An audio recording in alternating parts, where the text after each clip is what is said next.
Hey there, everyone. I'm Steve Farnau, and we are back in the Bluegrass again today. We are your go-to channel for all things about living in central Kentucky. Today, we are kind of talking about, we just got through a major snowstorm here in central Kentucky. It was a lot more ice and snow than we are used to and that we typically get here in the wintertime. And I thought it would be a great time to kind of go back and talk about the things that we experienced over the last couple of weeks dealing with the snow and the ice and how you can prepare your home for the next big snowstorm in central Kentucky. So what we dealt with this past couple of weeks was at our house over 10 inches of snow with an inch or two of ice, and it can cause a ton of headaches. And so typically the things that you deal with around here, you've got potential for frozen pipes, you've got snow removal issues in and around your home. You've got insulation issues and efficiency issues, dealing with the cold temperatures, and then maybe potential damage with limbs and things falling. So we're going to cover some of those things here real quick and kind of tell you how you can best prepare your home for any kind of bad winter weather. So one thing that happens in our neighborhood pretty much every year, whether it's from snow and ice like it was this past couple weeks, the storms in the spring and summer, is power outages. And we lost power for a couple days during the snowstorm here. My parents were out for a little bit longer than that. And so that kind of begs the question, do you need a generator? Do you need a backup power source for your home? And I think that it is certainly well worth considering depending on your neighborhood and kind of what you have experienced in your area. Now, there's a couple ways to do it. You can just have the gas powered generator that you pull in outside. Make sure you're aware of exhaust and keeping it safe, where it's running not too close to the home, and just run a power cord in and run a few items, your refrigerator, some lights, maybe a portable heater, something like that. The next level is you can have some adjustments made. You can have an adapter plug in your meter outside. You can have a smaller breaker box put in that will run a limited amount of stuff in your house. Or if you go full, kind of the top level stuff is to have a permanent generator outside of your home that's connected to a natural gas line. You just flip that on and you barely even notice anything. So there's a lot of different ways you can have that generator and have it set up, each one with varying levels of cost. Talk to your electrician, talk to your general contractor. If you have questions about that, I can recommend some great folks to work with and be happy to do that. But that's the next phase for us, is to get that kind of next level connection for our generator, kind of step our game up a little bit, because I hate losing power and it's never any fun. We lost food out of the freezer and the fridge, and those costs can add up. And it might be worth spending a little bit of money ahead of time to get that generator set up so that you're ready to go in case you do lose power. So snow removal and keeping your driveway, your sidewalks clear of snow, keeping it off your cars, all of those things are things to think about when we have a big snowstorm. And one thing I think people talk about, well, do I get a snow blower if I move here? Do I need that? And typically, I'm not going to begrudge anyone their toys. I think any kind of power tool you can have is always a lot of fun.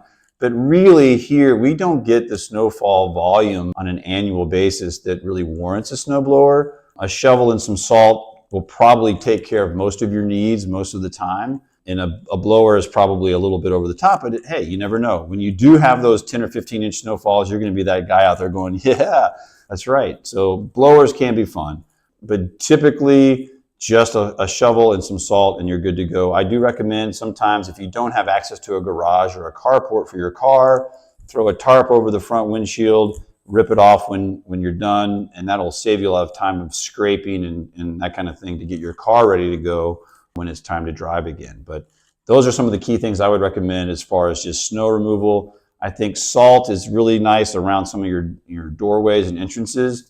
Inside your home, you may not think about this, but tracking some snow into a tiled or hardwood area can create a really treacherous and slippery situation that you may not be expecting and can catch you off guard. So make sure you have towels or carpets down, rugs down to kind of help deal with some of that so that you're not walking into a really slippery trap inside your own home. You've gotten inside, you think you're safe, and then the next thing you know, you're on your butt. So make sure that you are thinking about those things as you're getting ready for any of the snows that we hope don't get too much more this winter, but that will come eventually. So the other issue that I think I'm a big fan of, green energy and highly efficient homes with regards to windows, doors, and the level of insulation you have in your walls, attic, etc.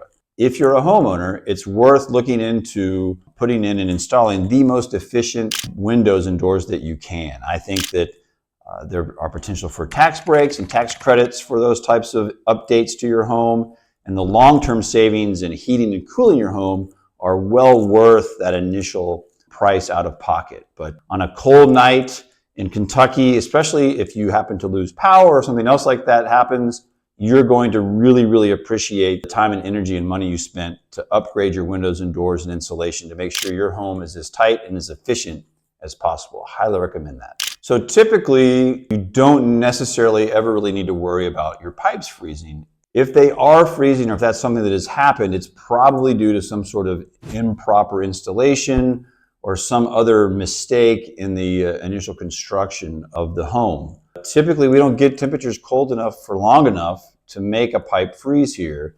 Now, it does happen, and it has happened, but typically it's an extreme event and is very rare. You can kind of mitigate some of these things, opening cabinetry, keeping some faucets dripping, keeping the water running a little bit to make sure that you are not in danger of having any pipes frozen. But if things are instructed properly, if everything is how it should be, the chances of pipes freezing in central Kentucky are pretty rare most of the time. Now, with our storm we just had, it stayed below freezing for almost 2 weeks after the initial snow. We did have a couple single-digit days there for a minute. But unless it's 0 or below for extended periods, you're generally not going to have to worry about pipes freezing if they are properly installed with the correct insulation. One of my favorite things when it is cold, a hot toddy. There's nothing quite like a little lemon and honey with your favorite bourbon, some hot water, curl up under a blanket and stay warm this winter. Last couple things to think about. Make sure that the exterior of your home, if you have any large trees, limbs, that those are kept clean, and any dead wood taken out to limit the stress on those things, and in case something does come down, that it's not landing on your home. Make sure you have any of your outdoor faucets covered and protected. Disconnect any hoses. You don't want those things connected during the winter time, especially if we get some really cold temperatures. But just in general, keeping an eye on the outside of your home to make sure that it is not susceptible to any limb damage or anything else like that. That's today's video. I really hope you enjoyed it. Hopefully we don't get any more major snowstorms or ice this winter, but if you do, you're now prepared and ready to roll. If you have questions about any of the things we've talked about, please let me know. We'd love to hear from you. If you have any questions about anything, please let us know. And as always, please like and subscribe our channel. Always helps to grow what we're doing here. We're going to be out in the community a lot more as it warms up, shooting our next few videos out in neighborhoods and kind of getting out into the world a little bit as things cool or warm up a little bit and get a little bit better weather. So look for us out in the community. And until next time, thanks for tuning in.